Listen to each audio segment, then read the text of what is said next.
چې کله فاطمه رضی الله تعالی عنها بیا وفات کېده،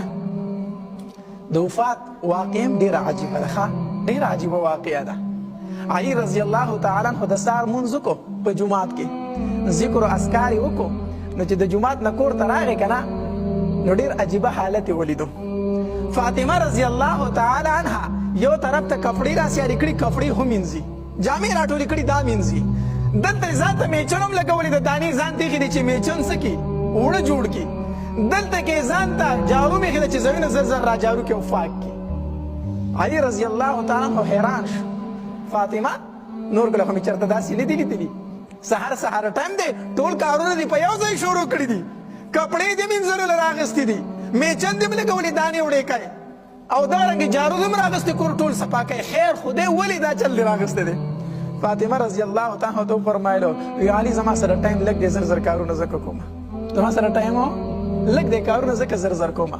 علي رضی الله تعالی عنها ته وخندل، فاطمه دا ته څه وایي، څنګه ټایم در سره لږ دی، دا ته څه وایي؟ وی علي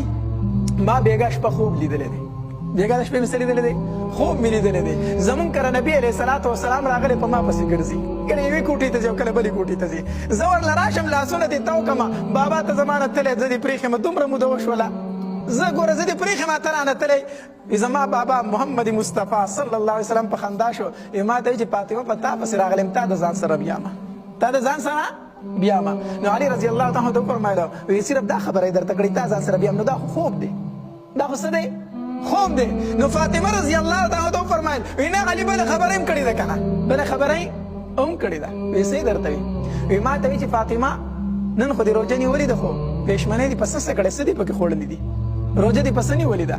ما ورته وایي چې بابا صرف 2-3 کجورې مې خوړلې، یو ګوټ اوبه مې څښلي دي، په دغه کې باندې روژه یم،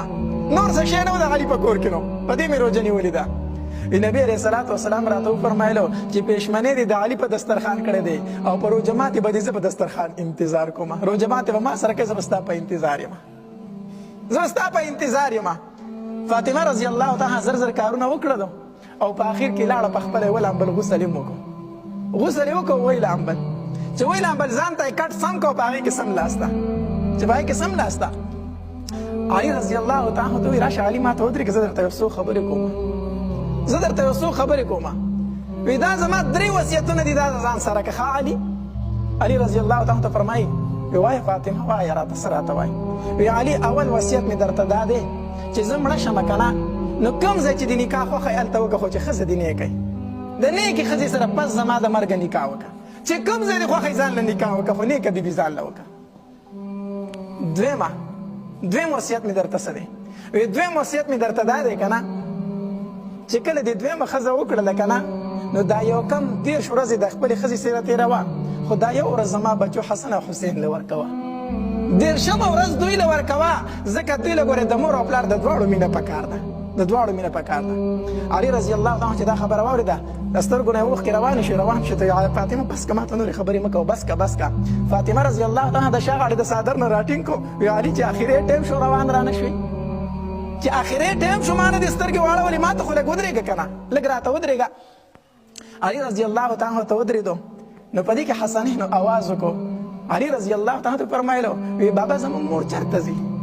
زموږ مور وایي زه ستا نه ځمه، نو بابا زموږ مور چېرته روانه ده؟ فاطمه رضی الله تعالی ته فرمایلو، ای حسنین، ای حسنه، ای حسینه، لومبی لاړ شئ، په خپل بابا باندې سلام ور واچوئ، د هغه روضې ته ودرېږئ، او وایي چې زموږ مور در باندې سلام کوي،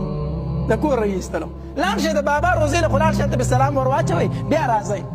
حسن او حسین رضی الله تعالی چې لاړه که نه، او د نبي علیه صلات وسلام مبارکې روضې ته ودرېدلو، او سلام یې پرې ور واچو، او زموږ مور هم په تا باندې سلام اچوي، زموږ مور هم په تا باندې څه کوي، د روضې مبارکې نه ورته آواز وشو، وی زما نوسو په ما باندې سلام هر ټایم اچولی شئ، لاړ شئ مور ته خو ودرېږئ، د هغې مخ په د نن نه بعد بیا ونی نه،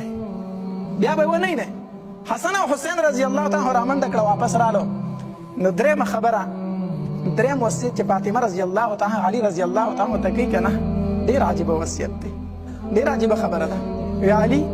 ستا نه یو شی غواړم، نن به رالغه خامخا راکړئ، نن درنه یو څیز غواړم، ما به خامخا راکړئ. ګورې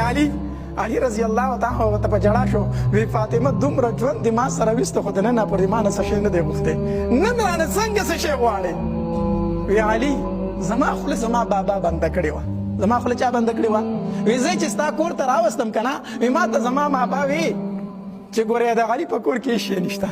علي ډېر خوار دی ډېر غریب دی د هغه هېڅ شی نشته ګورې فاطمه بچې د هغه نه به هېڅ شی نه غواړي ښه تاسو ته وایم ځان ته وایم زموږ له هم الله لورګانې راکړي دي چې کله د خاوند کور ته یې بوځې که نه نو دا ورته ووایه بچې خاوند به دې نه تنګی خاوند به دې نه تنګی بې ځایه ځای به تې ډیمانډونه نه کوي الله دې موږ له داسې لورګانې راکړي زما خوله زما بابا بنده کړې وه ما ته وایي چې فاطمه بچې ګورې د علي نه به څه غواړي نه ما ستا نه څه نه غوښتل خو نن درنه یو شی غواړم علي رضی الله تعالی ته فرمایلو ای فاطمه غواړه چې څه غواړې هغه رانه وغواړه فاطمه رضی الله تعالی ته دواړه لاسونه داسې کړئ تګه شان ورته لاس کړ علي رضی الله تعالی ته حیران شو فاطمه ولې به څه چل دی څه وشو ولې فاطمه رضی الله تعالی ته فرمایي علي ما معاف کړه علي ما معاف کا ما د خپل حق بخا اسې نه چې زه د خپل بابا سره په حوض کوثر باندې ولاړه یم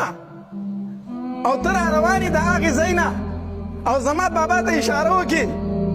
چې ای محمد مصطفی صلی الله علیه وسلم ستا دې لور ګورې زه خفه کړی وم زما حق نه دی پوره کړی علي ګورې ما معاف کا اسې نه چې ما د خپل بابا سره د حوض کوثر باندې چېرته شرمنده نه کړي لاسونه ورته دغه شانتي نیولي علي رضی الله تعالی په چغو چغو په ژړا شو د فاطمه رضی الله تعالی لاسونه یې ونیول د سینې سره ولګول فاطمه دا خبره خو ما کوله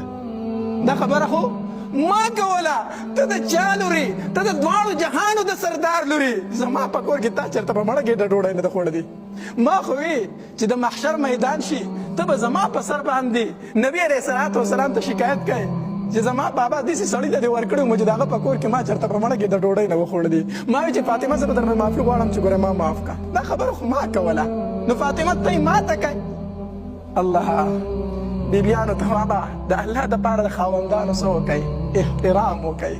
عزت وکئ ادب وکئ